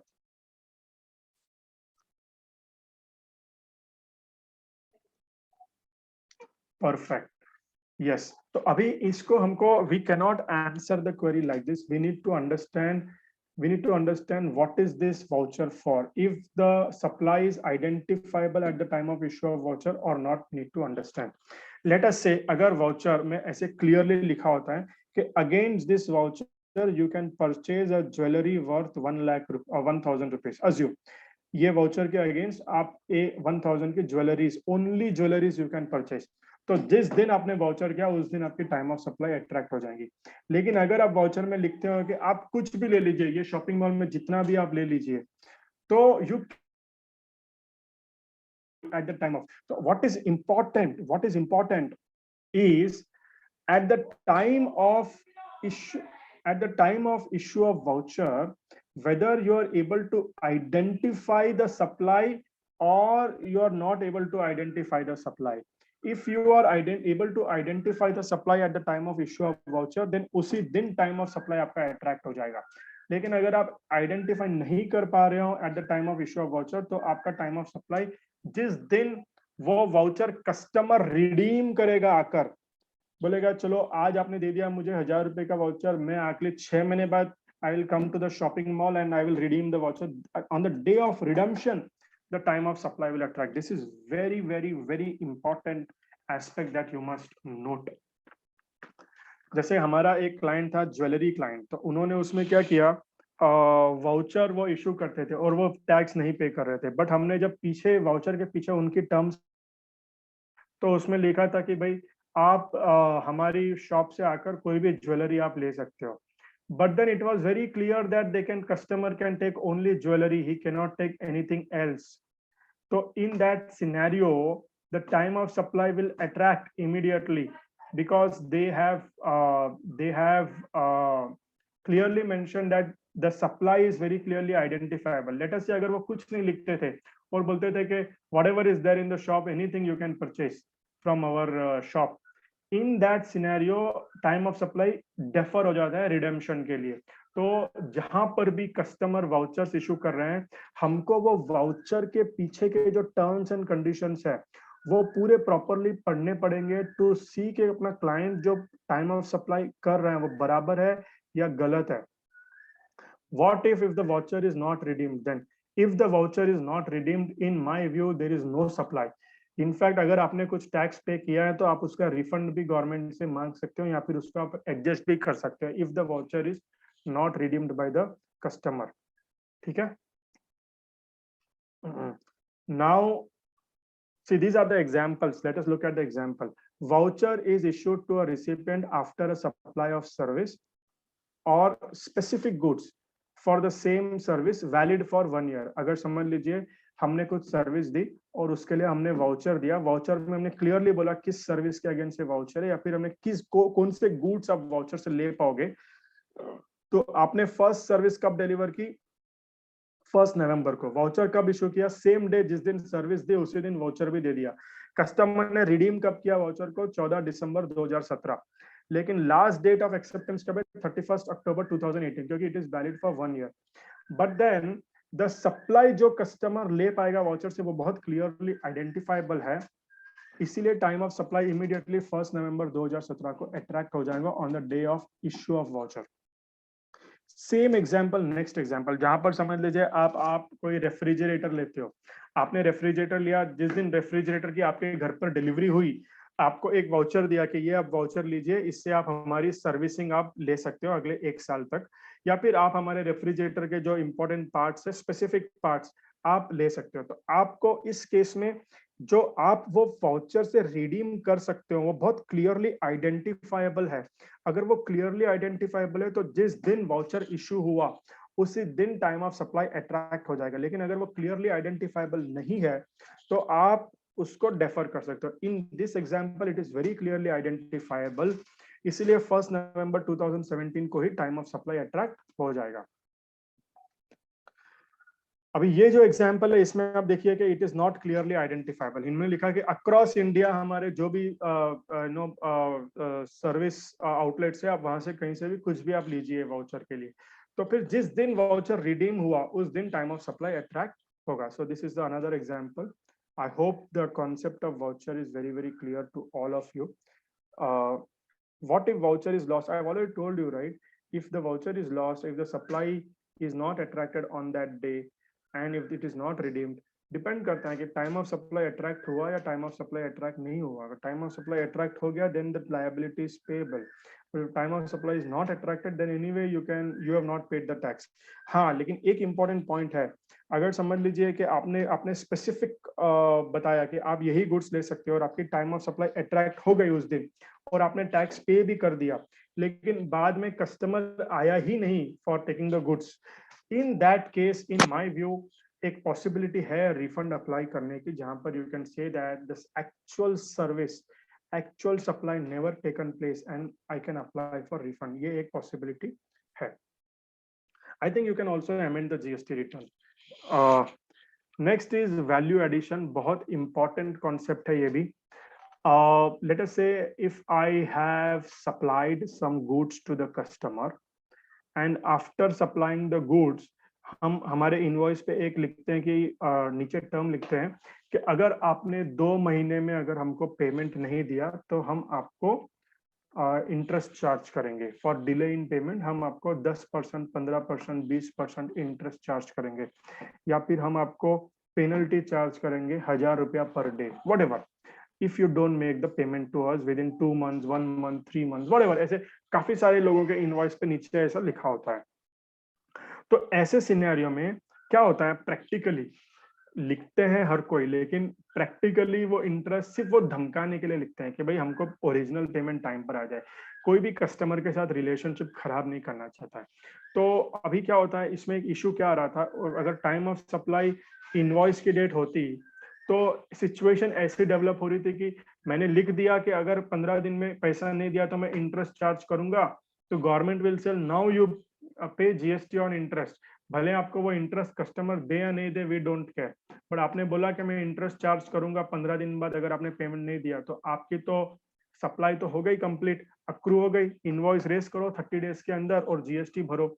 तो ये बहुत ही unreasonable provision हो रहा था, because काफी लोग क्या करते हैं, इनवॉइस पर ऐसे लिखते हैं कि 15 दिन में पेमेंट दीजिए, नहीं तो हम इंटरेस्ट चार्ज करेंगे, नहीं तो हम पेनल्टी चार्ज करेंगे। प्रैक्टिकली कलेक्ट नहीं करता interest and penalty, this is just to push customer for payment, और practically nobody wants to spoil relationship with the customer। तो लेकिन अगर गवर्नमेंट को हम जीएसटी दे देंगे तो फिर कल के दिन हमको तो जीएसटी का लॉस हो जाएगा, because customer is not going to pay GST to us. So in this case what government says, ऐसे सिनेरियो में आप इंटरेस्ट, लेट फी, पेनल्टी जो भी आप चार्ज करते हो, जिस दिन आपको इंटरेस्ट कस्टमर से एक्चुअल मिलता है या लेट फी एक्चुअल मिलती है या पेनल्टी एक्चुअल मिलती है, on the date of receipt of the interest only the time of supply will attract. यानी इसको इनडायरेक्टली इन्होंने रिसीट बेसिस में कन्वर्ट कर दिया है टाइम ऑफ सप्लाई को। I hope this concept is clear to all of you.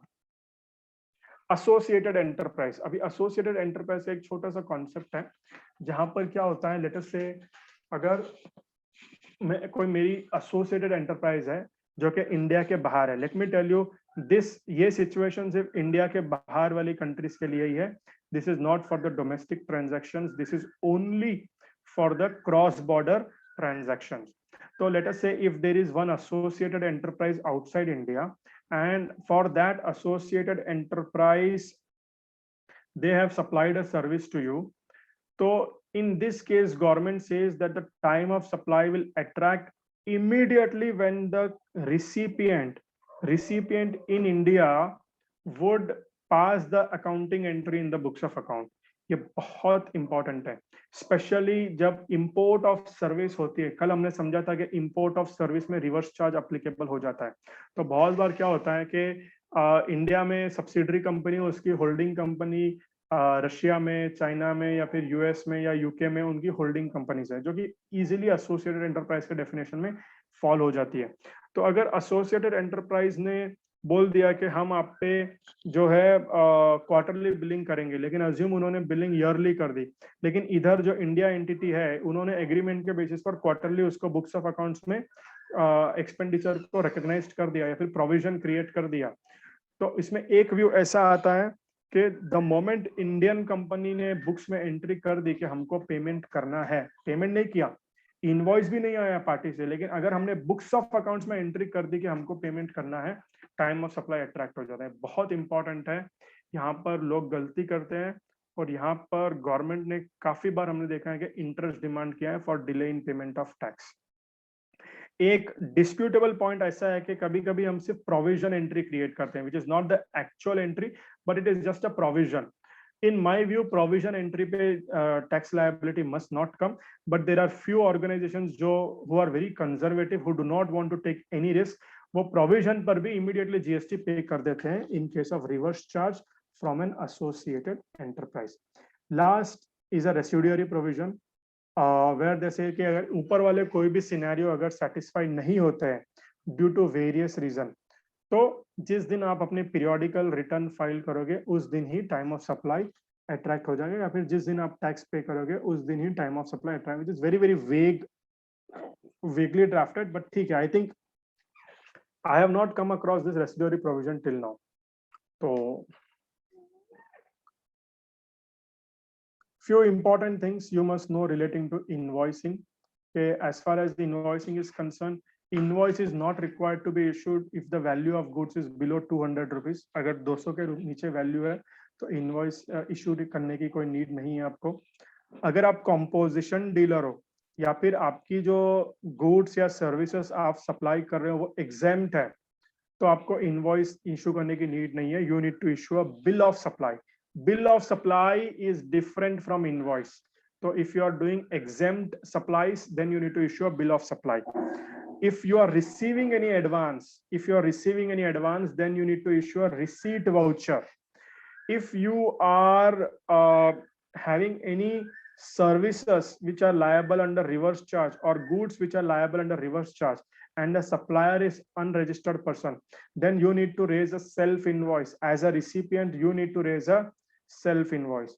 अगर आप एडवांस आपको रिसीव हुआ लेकिन उसको आपने रिटर्न कर दिया एडवांस को, तो आपने जो इनिशियली रिसीट वाउचर रेस किया था उसका आपको रिफंड वाउचर रेस करना होगा. या तो आपने एडवांस रिटर्न कर दिया, या तो फिर आपने आपने एक्चुअल सप्लाई किया ही नहीं मटेरियल का. ठीक है ना. तो ऐसे these are the other documents. And let's say whenever you have made the payment for any transaction which is liable under reverse charge, you need to issue a payment voucher. Practically, if you ask me, I have seen businesses जहां पर बड़े बड़े manufacturers भी, they are not issuing receipt voucher, they are not issuing refund voucher, payment voucher, and all these documents, bill of supply. तो GST audit में या कभी अब उनकी रिव्यू करो तो आप ये चेक करना, और अगर आपको लगे कि ये डॉक्यूमेंट्स इशू नहीं हो रहे, then you should immediately highlight this is the violation of the GST rules and you have to issue all these documents. Next very important concept is a concept of debit notes and the concept of credit notes. तो debit note in a simple language is, late us say अगर आपने invoice raise कर दिया 100 rupees का, and आपको बाद में पता चला कि ये इनवॉइस की वैल्यू एक्चुअल 100 नहीं है, 150 है. तो you have already raised N invoice on 100 rupees in January, but later let's say कुछ एस्केलेशन क्लॉज है कॉन्ट्रैक्ट में, या फिर कस्टमर ने बाद में बोला कि नहीं आपका प्राइस हम रेट्रोस्पेक्टिवली अमेंड कर रहे हैं, आप हमको 150 का इनवॉइस रेस करो. तो आपने तो ऑलरेडी 100 रुपीज का इनवॉइस रेस कर दिया है, तो फिर आपको जो बैलेंस 50 रुपीज है उसका आपको डेबिट नोट रेस करना पड़ेगा टू द कस्टमर. तो आप डेबिट नोट पर जीएसटी लगा सकते हैं, and you need to collect the taxes from the customer. Similarly debit note raise करने के लिए कोई टाइम लिमिट नहीं है. आप डेबिट नोट 2 साल, 3 साल, 5 साल, 10 साल कभी भी रेस कर सकते हो. ओनली थिंग इज आपको ओरिजिनल इनवॉइस से उसको कनेक्ट करना चाहिए. आई थिंक अभी तो उन्होंने रिटर्न में ओरिजिनल इनवॉइस से लिंकिंग भी निकाल दिया है, रिटर्न्स में लिंकिंग निकाल दिया है, लेकिन इंटरनली आपके बुक्स ऑफ अकाउंट्स, आपके वर्किंग पेपर्स में लिंकिंग होनी चाहिए. Very very important. Same reverse concept होता है क्रेडिट नोट का, जहां पर लेटेस्ट से आपने 150 का इनवॉइस रेस कर दिया जनवरी में, कस्टमर बोलता है सॉरी हमने तो एग्री किया था सिर्फ 100 रुपीज का, आपने 150 का कैसे रेस कर दिया, तो आप प्लीज हमको ये कम कीजिए. तो आपको क्या करना चाहिए, आपको वो 50 रुपीज का कस्टमर को क्रेडिट नोट देना चाहिए.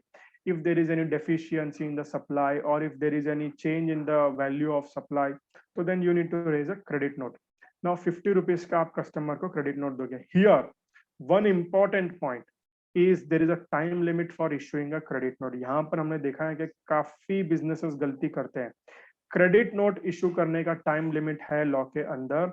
अगर आपने टाइम लिमिट में अगर क्रेडिट नोट नहीं रेस किया, तो उस पे जो बैलेंस 50 रुपीज पर जो आपने जीएसटी गवर्नमेंट को भर दिया एज ए सप्लायर, वो आपका लॉस हो गया. Nothing can be done that GST is loss, that GST becomes a cost. तो इट इज इंपॉर्टेंट कि अगर आपके क्लाइंट को क्रेडिट नोट रेस करना है किसी भी कस्टमर को, तो वो time to time on a timely basis they raise a credit note. If they delay raising a credit note, gone, that GST will become a cost. For example, let us say जनवरी 2021 में मैंने 150 rupees का invoice raise किया है, और नवंबर 2021 में customer आके बोलता है सॉरी ये इनवॉइस तो सिर्फ 100 रुपीज का होना चाहिए, आप मुझे 50 रुपीज का क्रेडिट नोट दीजिए. तो आप 50 रुपीज का क्रेडिट नोट तो दे सकते हो, लेकिन जो 150 पे आपने जनवरी में टैक्स पे किया है, वो 50 रुपीज का एडजस्टमेंट आप नहीं ले पाओगे. You need to pay GST full on 150 rupees, but what you will be able to collect from customer is the GST only on 100 rupees. तो जो 50 rupees पे आपने जो 9 rupees GST पे किया है, वो आपका लॉस हो जाता है. So here it is very important to note that the time limit for issuing credit note is the September of the next financial year. जब आप सितंबर की रिटर्न फाइल करते हो नेक्स्ट फाइनेंशियल ईयर के, वो आपकी क्रेडिट नोट की time limit है। तो आपने फाइनेंशियल ईयर 2021 में जो भी इनवॉइसेस रेस किए हैं, फाइनेंशियल ईयर 2021 में जो भी इनवॉइसेस रेस किए हैं, उसकी आपको क्रेडिट नोट इशू करना है maximum bye 30th by 20th October of 2021, यानी the due date of filing the return for the month of September of the next financial year. There is no such time limit for debit notes. Yeah. So next very important concept is the change in rate of tax. Now please pay attention here. I think there are 2-3 more important concepts we will understand, then it is more of procedural. It will not take much time. Change in rate of tax. Please pay attention. अभी समझ लीजिए, जैसे मैंने बोला है कि invoice supply कुछ दिन होता है, एक दिन होता है, इनवॉइस एक दिन रेज होता है, कस्टमर से पेमेंट एक और दिन आता है। तो for example, today when I supplied the service, let's say this service only, I am giving you training service, and let us say I am charging 100 rupees per student. So today the rate of tax on training service is 18%. Assume. Let us say I will raise an invoice on 5th June, correct? And let us say you all are going to make the payment to me on 5th July. Assume. Now in this transaction, and in the middle, on 31st May, government will say that on the training services, the rate of GST, instead of 18%, we are changing to 5%. Assume. Now I want to ask all of you, okay, is transaction per, when I am providing the service, the tax rate is 18%. When I am raising the invoice, the tax rate is 5%. When you are making the payment to me, the tax rate is 5%. So in this case, which tax rate I must apply? 5% or 18%? 5%. Correct. Why 5%? Why 5%? We need to look at 2 out of 3 rule. 2 out of 3 rule. Please focus. This is very important rule. 2 out of 3 rule. जहां पर government says कि there are 3 events. One is supply of service, second is issue of invoice, and third is receipt of payment. तो ये 3 event में से जो भी 2 event जिस रेट के टाइम हो गए, तो वो रेट एप्लीकेबल होगा. Now let me just change the example. Today I am providing a service to you, and I will issue the invoice today only, but on 5th May, 31st May, the tax rate is changed, and on 5th June, you are all going to make the payment for this service. Now, in this case, what rate will apply? 18% or 5%? Today, I'm correct. It will be 18% because 2 events are happening when the rate is 18%, and only 1 event is happening when the rate is 5%. So you need to simply apply this funda of 2 out of 3 rule, and you will be able to understand the tax rate in this scenario. So this is the example. I'm not going into the detail of the example. Yeah. Now let me look at some important issues in the time of supply. Please pay attention because we will now focus on some important issues in the context of time of supply. Now, एक जो common issue आता है time of supply in case of new levy.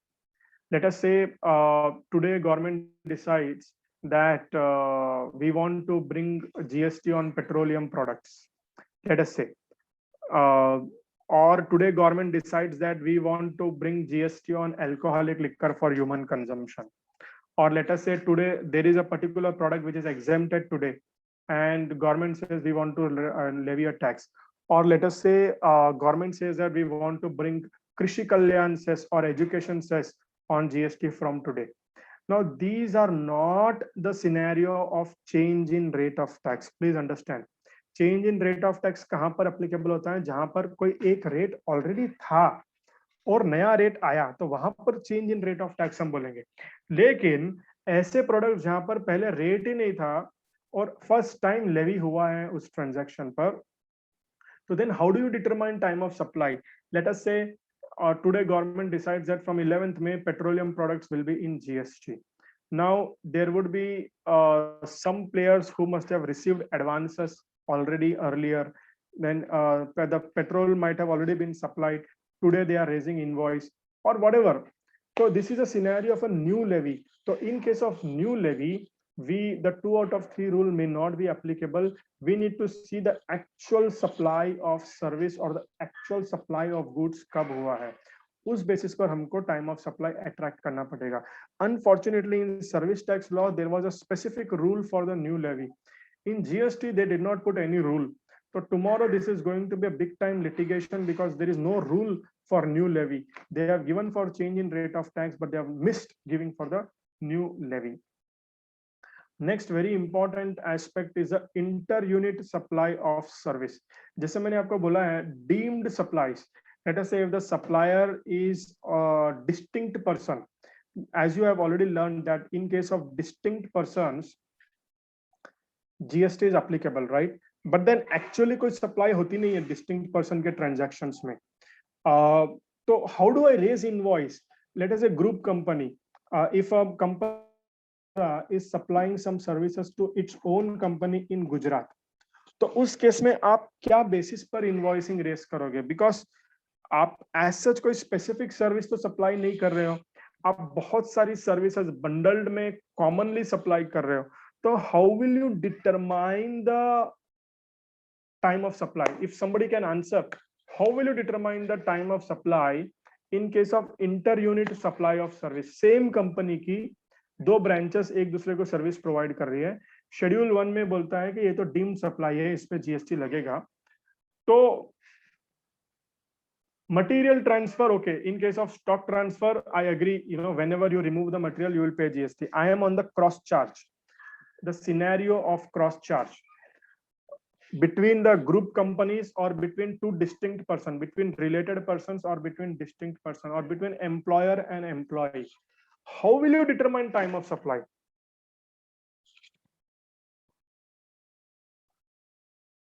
Can anybody answer this?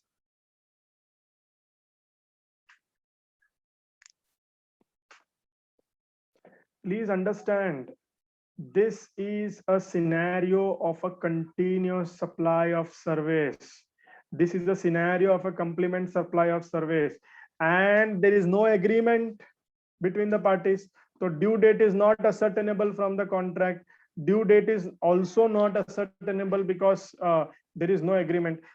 Then sir, can we do on a receipt basis? Receipt basis भी नहीं कर पाएंगे because actual पैसा receipt पे होता ही नहीं है. There is no receipt and payment between the related parties, just books में entry होते हैं. So the time of supply will be whenever you are doing an adjustment entry in the books of accounts. जिस दिन आप books of accounts में entry करोगे उसी दिन time of supply attract हो जाएगी. तो यहाँ पर हमने देखा है कि कुछ clients होते हैं जो 2017-18 से आज तक उन्होंने किया ही नहीं इस पे टैक्स क्रॉस चार्ज पे, वो आज पे करते हैं. तो पूछते हैं सर इस पे इंटरेस्ट आएगा क्या? तो we can say no interest. Why interest? Because whenever you pass an entry in the books of accounts, that itself is a time of supply. You pass the entry now in the books of accounts, that itself is a time of supply. Did government say you need to pay monthly basis, quarterly basis, half yearly basis, yearly basis? No.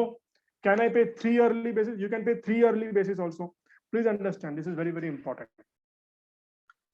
Composite supply I've already covered. Rate of tax I've already covered. हाँ, एक और बहुत important question आता है जहां पर if people passing entry late to avoid tax, see, let me tell you, I think intentionally people would not do that, but this is somewhere an anomaly in the law. This is a clear anomaly in the law which I'm able to see. एक हमने practical transaction देखा है automobile industry में. क्या होता है? Material goes from, there is a main factory, from main factory the material goes outside the factory to a warehouse, and the warehouse will be near the manufacturers premises, यानी कि जो अपना customer का premise है उसके एकदम पास में अपना वेयरहाउस रखते हैं हम. और एज एंड व्हेन कस्टमर को मटेरियल चाहिए on a just in time basis we remove the material to the customer. Now my question is, let us say the material is manufactured in in Pune. It is going to one warehouse nearby Pune, and it is lying in the warehouse for 30 days, 45 days. As and when customer wants, I am giving the material to customer. When will the time of supply attract? When I am removing the material from my main factory, or when I am removing the material from the customer's factory, from my warehouse to the customer.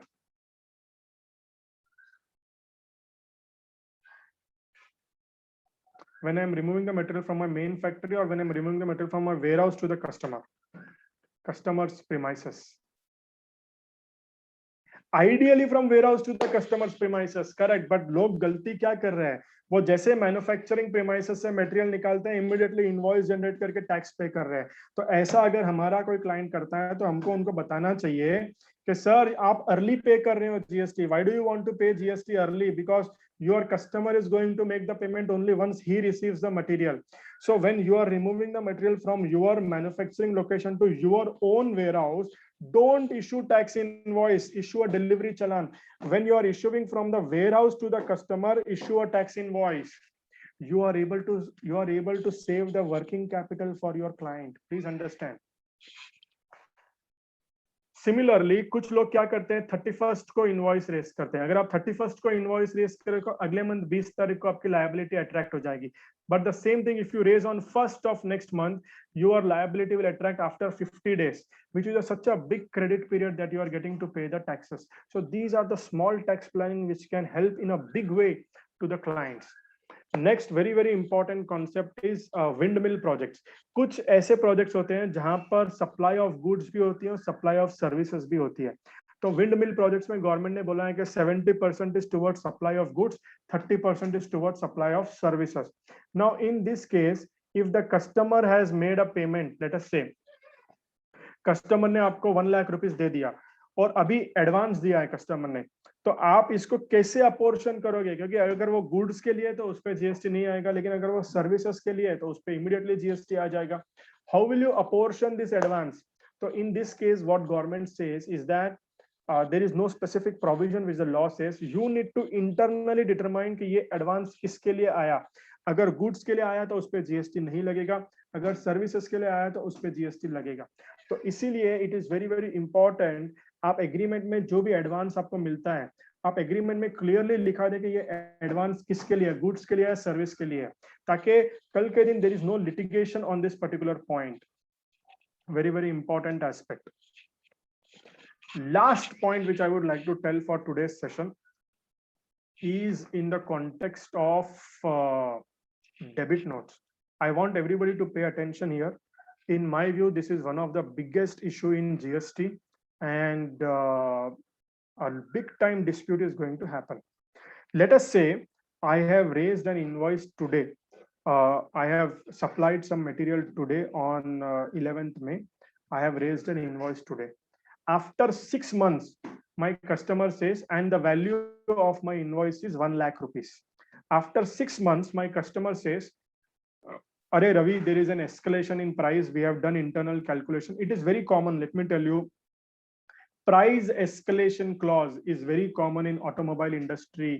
It is very common in real estate, infrastructure projects, and many other industry. Customer comes and says there is a price escalation. Instead of 1 lakh, you can now raise a bill on additional 50,000 also. So can you please raise a bill on 1,50,000? Can you please raise a debit note for 50,000? I say, okay, no problem. I will raise a debit note on October 2021. I will raise a debit note for 50,000. My question is, on this 50,000, whether you need to pay interest or not. Because what government will say, you actually supplied in May only. Please understand. What you supplied material is in May only, but now you are only adding the value. You are only doing the addition to the value of your original supply. Original supply already took place in the May. This is only an addition in value. On this 50,000 rupees, you need to pay interest. This is what is the government going to say, that you need to pay interest on this 50,000 rupees. My question to all of you is whether this interest is payable or the time of supply will be the date of debit note, or whether the time of supply will be the date of original invoice in case of debit note. Whether the time of supply, whenever you are issuing a debit note, whether the time of supply will be the date of original invoice or the time of supply will be the date of the debit note.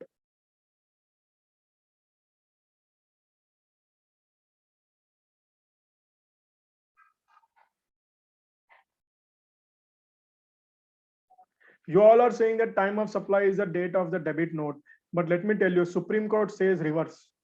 There is a judgment which I've already quoted, Steel Authority of India Limited in the 2019, where Supreme Court says, Supreme Court in the context of central excise, that the time of supply will be the date of original invoice. Now, the question is, in the central excise, already Supreme Court has given a verdict that the time of supply will be the original invoice. So in GST, as of now, we don't have any judgment on this matter.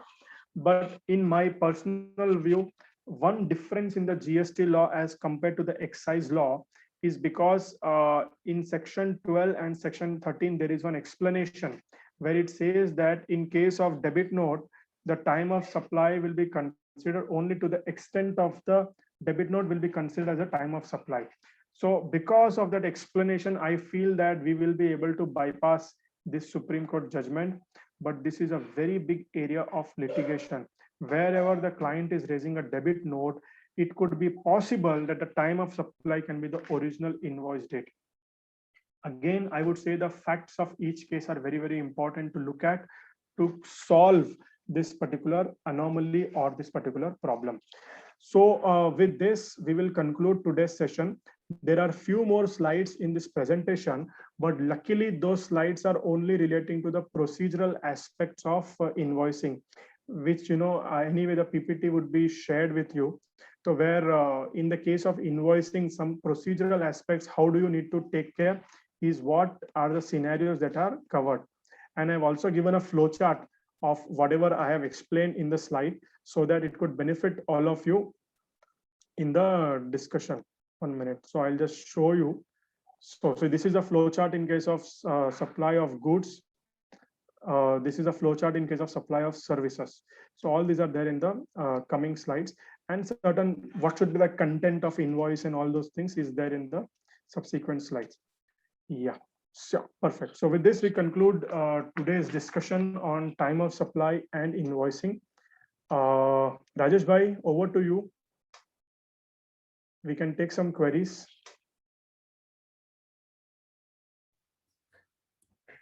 Please don't post the same queries again and again and again. If you are posting it once, we will answer. Please allow others also to post the queries. I'm seeing somebody posting the same query at least 4 times. Nilesh, I have replied. Can you hear me, sir? Yes, sir, Rajesh sir, we can hear you. Okay. Nilesh, I have already replied to your query. In case of cross charge, if it is a salary transaction, GST will not be applicable. There is an advance ruling in that case. If you have any particular query with respect to the time of supply,